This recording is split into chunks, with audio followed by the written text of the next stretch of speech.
Okay, we're going to finish section 1 of Earth's atmosphere. You should have your journal, and we're going to begin where you ended with the exosphere. So you should be at this part of your journal where it ends, and you will continue right here with the next section. Alright, we're going to turn to page 12, and we're going to look at atmospheric pressure. Atmospheric pressure. Imagine you're a football player running with the ball. 6 players tackle you and pile one on top of the other. Who feels the weight more, you or the player on top? Like molecules anywhere else, atmospheric gases have mass. Atmospheric gases extend hundreds of kilometers above Earth's surface. As gravity pulls the gases towards its surface, the weight of these gases presses down on the air below. As a result, the molecules nearer Earth's surface are closer together. This dense air exerts more force than the less dense air near the top of the atmosphere. Force exerted on an area is known as pressure. Like the pile of football players, air pressure is greater near Earth's surface and decreases higher in the atmosphere, as shown in Figure 7. People find it difficult to breathe in high mountains because few molecules of air exist there. Jets that fly in the stratosphere must have pressurized cabins. I've lost it.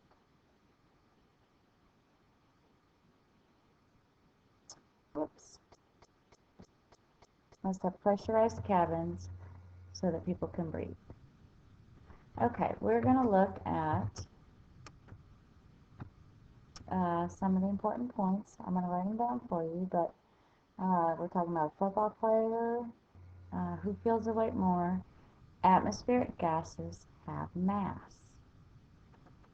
Gases extend 100 kilometers above the Earth's surface. Those are the layers we've been talking about.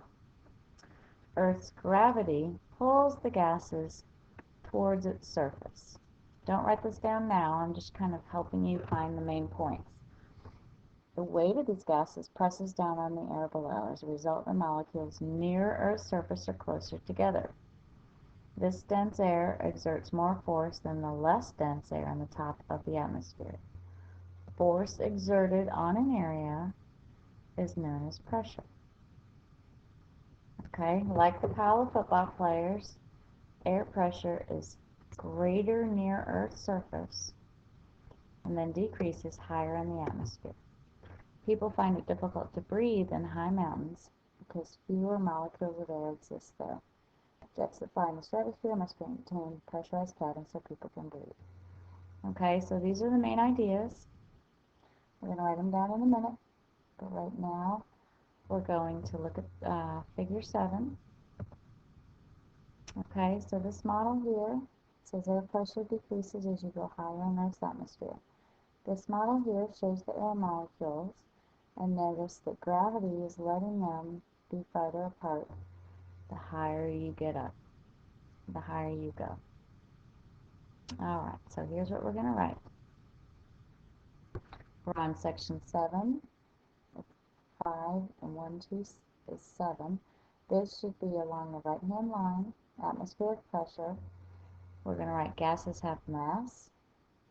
Gravity pulls the gases towards Earth's surface, and the pressure is higher closer to Earth. Last thing is pressure is force divided by area.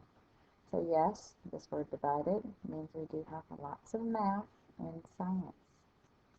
Alright, we're going to move on. Okay, turn to page 13. We're looking at the temperature in the layers. Think about what might happen to the temperature of the atmosphere as the sun rays shoot through the atmosphere on their way to Earth. Okay? The sun is the source of most of the energy on Earth. Before it reaches Earth's surface, energy from the sun must pass through the atmosphere. Because some layers contain gases that easily absorb the sun's energy, while others do not, The various layers have different temperatures, illustrated by the red line in Figure 8. Molecules that make up air in the troposphere are warmed mostly by heat from Earth's surface. The sun warms Earth's surface, which will warm the air above it. When you climb a mountain, the air at the top is usually cooler than the air at the bottom. Every kilometer you climb, the air temperature decreases about 66.5 degrees Celsius. Molecules of ozone in the stratosphere absorb some of the sun's energy. Energy absorbed by ozone molecules raises the temperature. Because more ozone molecules are in the upper portion of the stratosphere, the temperature in this layer rises with increasing altitude. Like the troposphere, the temperature in the mesosphere decreases with altitude. The thermosphere and exosphere are the first two layers to receive the sun's rays. Few molecules are in these layers, but each molecule has a great deal of energy. Temperatures are high. Okay, so this is a very complicated reading, but you need to know that each layer of Earth's atmosphere contains different gases and different amounts of gases, and those differences affect how much energy is absorbed, and therefore how much heat it retains. So, our facts are that energy from the sun passes through the atmosphere. Okay, because some layers contain gases that easily absorb the energy while others do not. Various layers have different temperatures. Molecules that make up the air in the troposphere are warmed by heat from the Earth's surface. All right, we're going to talk about that in the next section, about the transfer of heat. The sun warms Earth's surface, which then warms the air above it. When you climb a mountain, the air at the top is cooler because as you go up, the air temperature decreases. Okay, now we have in the next layer in the stratosphere, molecules of ozone in the stratosphere absorb some of the sun's energy. So you have something in the stratosphere that is absorbing energy that is not in the troposphere. Okay, so energy absorbed by ozone molecules raises the temperature. More ozone molecules are in the upper portion of the stratosphere. The temperature in this layer rises. So as you go, if this is the stratosphere, okay, and the ozone molecules, remember ozone is O3, they're going to rise to the top of the stratosphere because the sun's energy is making them rise up. Okay, this is the stratosphere, and then here's Earth and the troposphere. Alright.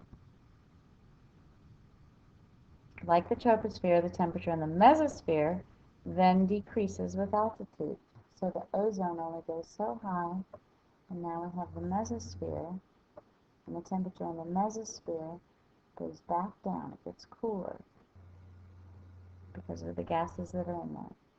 And then the thermosphere and exosphere are the first layers to receive the sun's rays. So these get really hot. Okay? The thermosphere is in fact the hottest layer. So let's take our notes on that.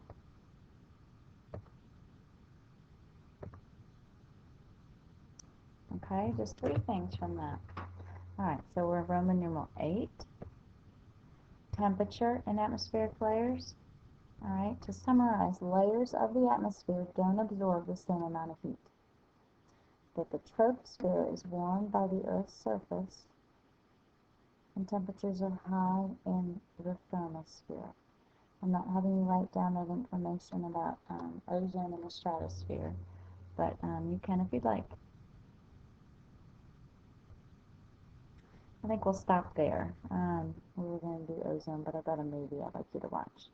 So If you would click the movie that's just above this, and you can see about air pressure and how air is fluid like water. Hope you have a great night. This is dedicated to second period, to Josh and Christian, and Anna and Abby, Nick, and Ethan, Christopher, Montgomery, and Hunter. Hope I got y'all. Take care. Bye.